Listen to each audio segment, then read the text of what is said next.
Francis Limoncelli, a managing artistic director. Want to read a little bit about this young person, a managing artistic director for the Magic Theater. She has a bachelor's degree in theater from the Boston Conservatory. You have to say it like the Boston Conservatory. Prior to arriving here, she served as the playwright, adapter, and director, education director, marketing director, actor, and artistic ensemble member at Chicago's Lifeline Theater. Also acted and directed at many Chicago theaters, was also a guest instructor at DePaul University, Chicago dramatist, and a director with New World Stages in New York City and the Weston Playhouse in Vermont. Her plays have been seen in such regional theaters as the Cleveland Playhouse in Ohio, the PTC Performance Space in New York, Taproot Theater in Seattle, and the Manitoba Theater Center in Winnipeg. Please give a warm round of applause for Francis Limoncelli.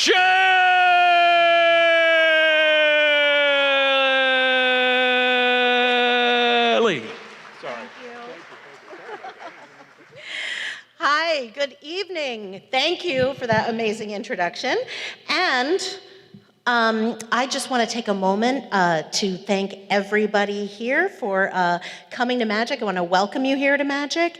And I want to thank the PechaKucha Committee, Vicky and her whole team, and the Las Casas Foundation and Doran for choosing Magic as their venue tonight.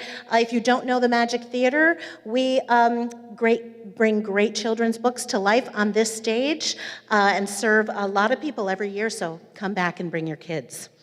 Okay, you're going to see a lot of great artists tonight, and it's going to be super cool, and I'm really excited to start the night out by talking about my art, which is the theater arts, and why I think it's so special.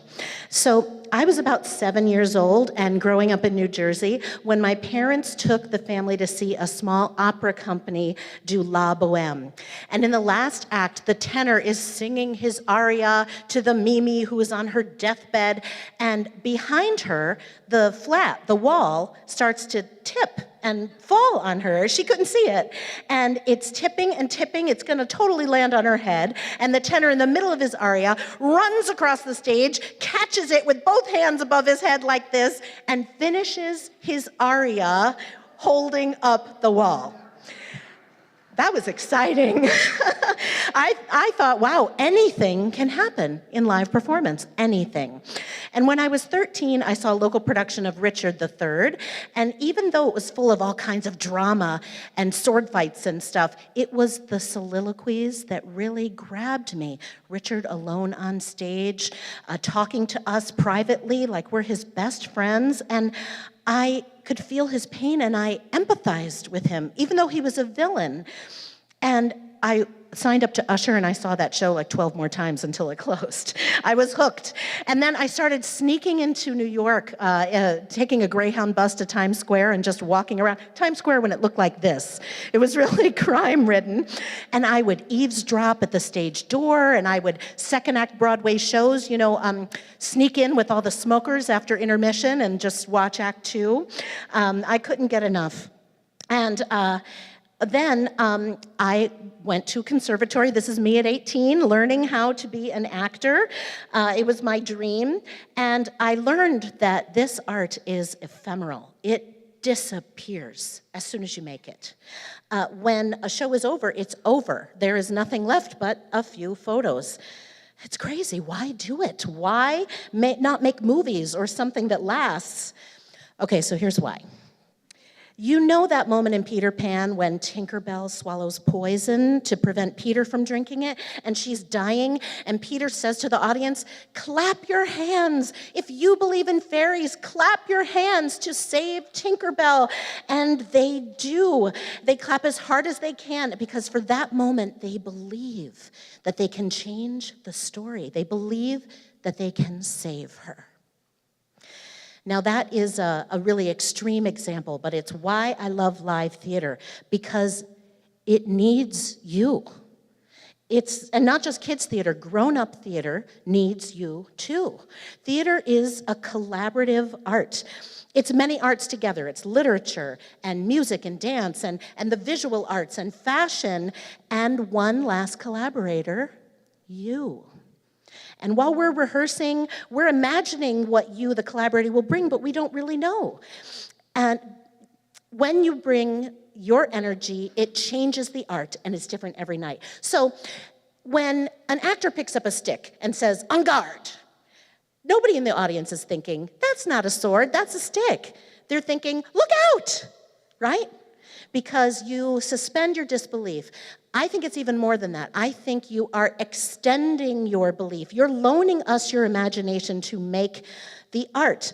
And so I started writing and directing plays, and you're going to see some of my work here. But yes, if we swirl blue fabric, you extend your belief that it's a river. And we're all making the play together. We're in it together. We need each other. A painting doesn't need you. It's the same great piece of art, even if it's in an empty room. But theater isn't you without you collaborating with it. It's a relationship. You're involved. Yes, you're laughing and clapping, but it's more than that. It's energy. And when it's right, the room just buzzes. It's electric.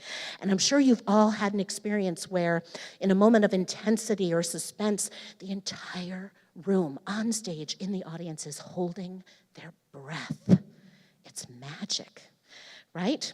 And that's why theater is sort of tiring sometimes, because it requires energy, and sometimes we might need more energy than you can give us, or we're not giving you as much as you need, and then it's a relationship, but sometimes it's not a good one, you know? Sometimes it doesn't work.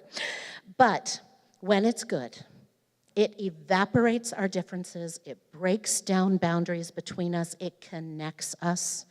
And by connecting all of us together, by uniting our hopes with the characters' hopes, we're creating empathy. We're helping people understand what it's like to feel what someone else feels. And in our divided times, we need that because we're in this together. This is what I live for. Some people climb mountains or jump out of planes. I like to make this ephemeral, momentary art where I can try to make people in a dark room breathe and imagine and hope together. It's magic. And I think it's an antidote for our modern, plugged-in existences where we interact with screens instead of having shared experiences together. I wish I were, some saint, somebody unselfish enough to be an activist and make, all kinds of difference in the world. But my colleagues remind me that I am doing what I can to help heal the world, one dark room at a time. I started doing a lot of theater for children, and kids are great at loaning you their imaginations. I came to work here at Magic where we serve about 100,000 children a year, and we're working not just to entertain them, but to engage them, to spark their imaginations, to teach them to understand people with different struggles, because although I still think there's some hope for us grown-ups, I have a lot of hope for the next generation. And I want to make sure they put their devices down once in a while so they can grow up to be less divided, less cynical, more empathetic, so that it's less us and them and more we're in it together. And so that when it's their turn to make the future, it'll be a better one. So we invite them here.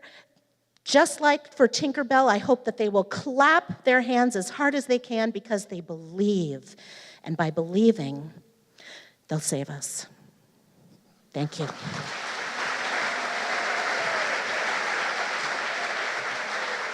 Thank you. Oh. This way? Sure. For those of you who haven't been here before, this is the personal and embarrassing questions part of the program.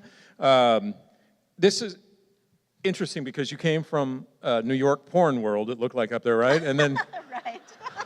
and then Yep. Chicago and DePaul. How did you wind up in I don't say wind up in San Antonio, get to come to San Antonio? Exactly. The Magic Theater brought me here. They did a nationwide search for their new artistic director, and I'm the lucky gal who got it. And so how long have you been here, and what kind of things do you see, where do you see the Magic Theater going? Well, I've been here about a year and a half. I'm in the middle of my second season as artistic director. And, Magic, founded by Richard Rosen, who is here tonight, has always had a mission. has always had a mission to be accessible to every child, and I want to just carry that torch, but I want to also bring my spin on it, which is about making it so engaging, making them lean forward on their seats, having those moments where a pin never drops, because those are my favorite. Selfishly, those are my favorite, so I want everybody to do what's my favorite thing, but also because I really do believe that when we are affecting so many of San Antonio school children, that's an opportunity. And now, those of us who have brought children here, we know what that is like. A lot of people don't know what else maybe you're looking forward to. This is the old Beethoven Hall. That's right. And some of it's maybe covered up. What do you see in terms of the building, and especially with Hemisphere growing around you? Well, next year, this year is Hemisphere's 50th anniversary, and next year is Magic's 25th anniversary. So we do have a lot of plans. We would like to make sure this old building gets the love it deserves and gets maintained. Already this year, we've started upgrading some equipment. We've got a big, long laundry list, though, of things that we want to do, because although I really do believe you can do a lot with a little, and you don't need fancy equipment to engage audiences, it is nice to have more tools in your toolbox. So maybe if there were like any architects drunken in the audience. Yes, absolutely. Yes, well, I mean, or sober. Way down the road, Magic for years has been thinking about what would it be like to have a second, smaller space so we could do edgier shows, cutting-edge things. We're really proud of our literacy message, that we're engaging kids in stories and we're encouraging them to read and families to read together, and we want to keep going with that. That's cool, and you have information about some of the shows in that outside. Absolutely. Our next show, Knuffle Bunny, a cautionary musical, opens March 2nd. Knuffle Bunny. Did that go with, I noticed some of the guys there, they passed forward, they wanted to know about that young nympho and naked are the cheaters sign that was, Michael Valdez asked about that. At a children's theater, Okay. I don't think so. Thank you very much. Thank you. Francis Limoncelli.